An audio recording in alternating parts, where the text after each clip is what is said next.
Bonjour à toutes, bonjour à tous, bienvenue dans cette vidéo. Nous allons voir aujourd'hui la symétrie axiale.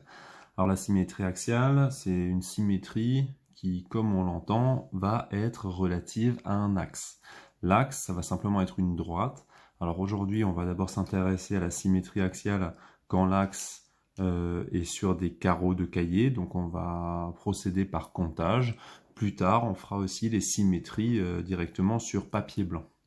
Alors première chose, l'axe, lui, il peut, dans un premier cas, être ici le long des carreaux, simplement, et il peut être vertical. Donc ça, c'est ce qu'on appelle l'axe D, donc ou la droite D. On a une figure au départ, donc on va imaginer une figure assez classique, une petite maison.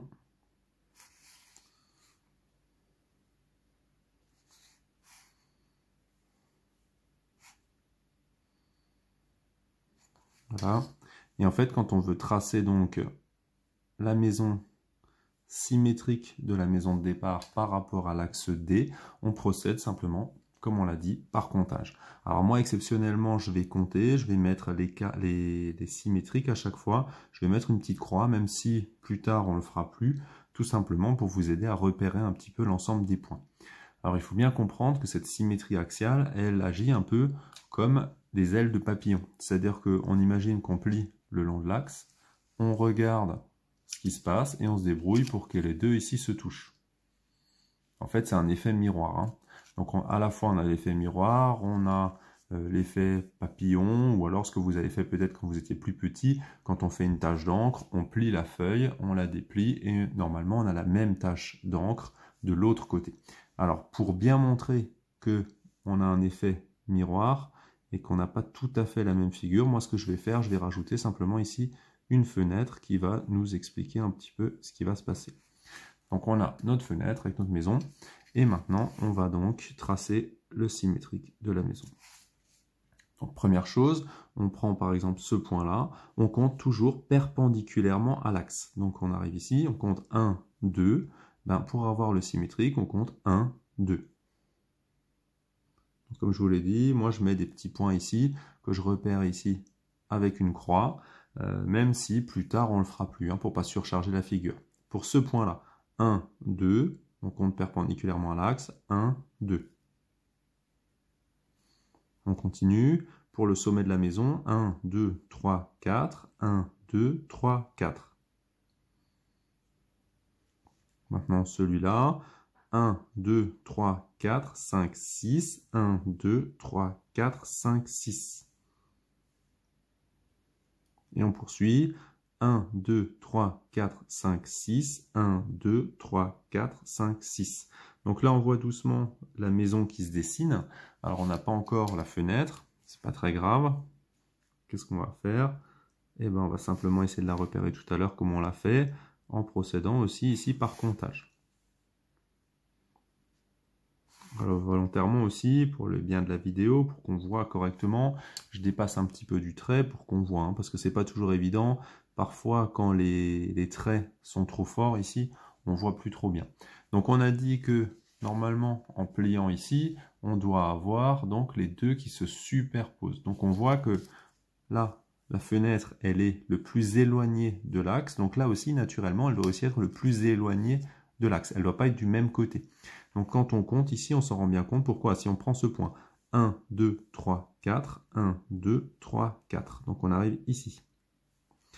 On compte maintenant ce point ici. 1, 2, 3, 4, 5. 1, 2, 3, 4, 5.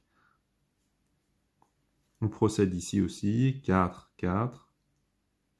Et enfin 5 et 5. Et donc on a bien ici notre maison. Et on voit bien que par pliage, ben, les deux maisons se superposent. Donc là, on a bien la symétrie axiale avec un axe vertical. On peut évidemment reproduire la même chose avec un axe, cette fois-ci, qui lui n'est pas vertical, mais qui lui est horizontal. Alors pour ceux qui auraient du mal à savoir ce qui est vertical et horizontal, ben vous pensez horizontal, vous pensez à l'horizon. Et ben quand vous regardez au loin, que vous voyez l'horizon, ben c'est la ligne qui est ici, qui sépare le sol du ciel. Donc ici, l'horizon est comme ça, hein. On va reprendre la même maison. Donc, on va se mettre ici. On va la faire peut-être plutôt vers le centre. Donc cette fois-ci, on l'a fait vers le bas. Alors on aurait très bien pu imaginer avoir la maison en haut, puis faire la maison vers le bas. Donc on va faire la fenêtre. Alors quand l'axe est horizontal, alors autant quand l'axe est vertical, on peut imaginer un peu ce qui se passerait dans un miroir, autant quand l'axe ici, il est horizontal, et ben on imagine plutôt un reflet dans l'eau.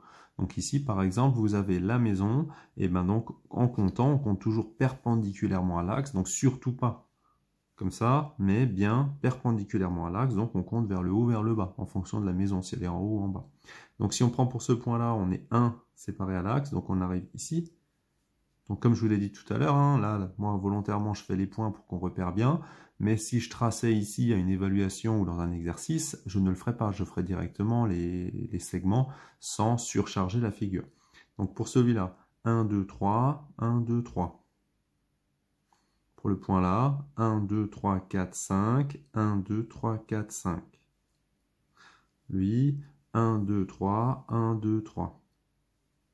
Le point qui est ici, on arrive là, on peut donc tracer la maison, et donc, comme on l'a dit tout à l'heure pour la fenêtre, bah la fenêtre, cette fois-ci, c'est comme tout à l'heure, on va compter à chaque fois par rapport à l'axe, et on va voir que naturellement, elle va se placer.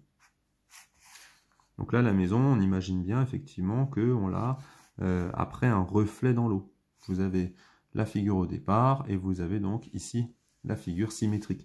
Et la maison, enfin la fenêtre, elle est où? Bah, elle est ici.